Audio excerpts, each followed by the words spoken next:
எழுதி கொடுத்துக்கிறேன். உனக்கு எழுதி கொடுக்கணும்னா எழுதி கொடுத்து 6.2 கிலோவாட் இப்போ வந்து மேக்ஸிமம். அதாவது நான் 400 வோல்ட் டிசி கொடுத்ததில் 6.2 கிலோவாட் இப்போ ஜென்ரேஷன் இருக்குது 400 வோல்ட் டிசிக்கு. இப்போ கிரிட்டில் போய் பார்த்தா தெரிஞ்சிடும் எவ்வளோன்ட்டு.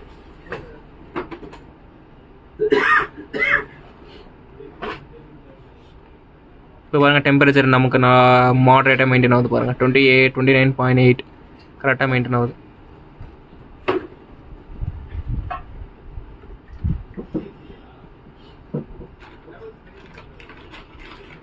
இது சொல்லப்போனால் 0.8 பவர் ஃபேக்டர். இது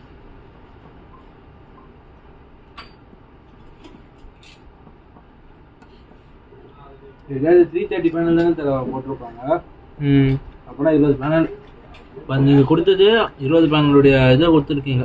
ஆமாம் 20 இல்லை, உங்கள் கணக்கு படி 20 பேனல். ஒரு பேனலுக்கு வந்து 30 வாட்ஸ்.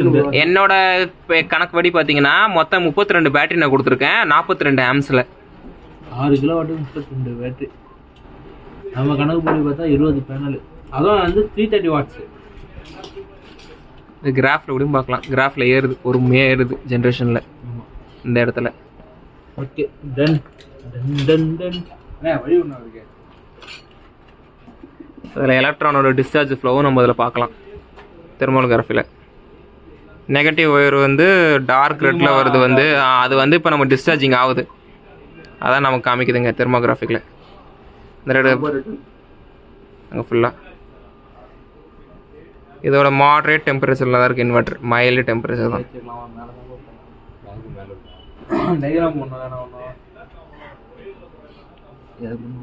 அப்படி